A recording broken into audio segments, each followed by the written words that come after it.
जिल्ह्यात 17 मंडळात अतिवृष्टी, 11,000 हेक्टरवर नुकसान. खामगाव शेगाव तालुक्यातील काही भागात ढगफुटी सदृश्य पाऊस, जनजीवन विस्कळीत. यावर्षी बुलढाणा जिल्ह्यात झालेल्या पहिल्याच दमदार पावसामुळे 17 महसूल मंडळांमध्ये अतिवृष्टी होऊन शेतीचे मोठे नुकसान झाले आहे. खामगाव आणि शेगाव तालुक्यात शेती पीक व फळबागांचे 11,000 हेक्टरवर नुकसान झाल्याची प्राथमिक माहिती जिल्हा कृषी अधिकारी मनोज कुमार ढगे यांनी प्रसारमाध्यमांशी बोलत असताना दिली. बुलढाणा जिल्ह्यात 7 जुलैला दुपारपासूनच जोरदार पाऊस काही भागात झाला, परंतु 8 जुलैच्या पहाटे 4 वाजेच्या सुमारास या पावसाने चांगलाच जोर धरला. तो सकाळी 6 वाजेपर्यंत सुरू होता. त्यानंतर काही रिमझिम पाऊस पडल्यानंतर पुन्हा पावसाने जोर धरला होता.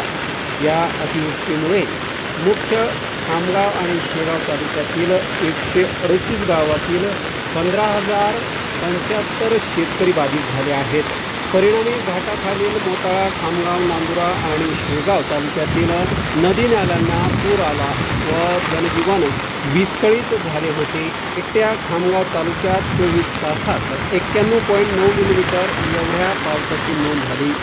तर मेहकर आणि नांदुरा तालुक्यातही हा पाऊस दमदार बरसला. त्यामुळे या भागात मोठ्या प्रमाणावर शेतीचे नुकसान झाल्याची प्राथमिक माहिती जिल्हा अधीक्षक कृषी अधिकारी मनोज कुमार ढगे यांनी दिली आहे.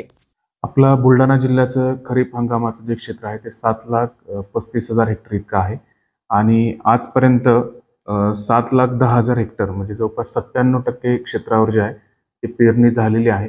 प्रामुख्याने सोयाबीन, कापूस, तूर ही पिकं आहेत. आणि काल आणि परवा 7 आणि 8 जुलैला जो पाऊस झाला त्याच्यामुळं आपल्या 5 तालुक्यातील काही महसूल मंडळांमध्ये अतिवृष्टी झाली आणि अतिवृष्टीमुळे विशेष करून नदी आणि नाल्याच्या काठची जी काही शेती होती अशा शेती पिकांचं 138 गावात 15,000 शेतकऱ्यांचं साधारणतः 11,163 हेक्टर या क्षेत्रावर नुकसान झाल्याचा प्राथमिक अंदाज आपल्याला आला आहे. ही नुकसान जी आहेत ही प्रामुख्याने खामगाव आणि शेगाव या 2 तालुक्यातच झालेलं आहे.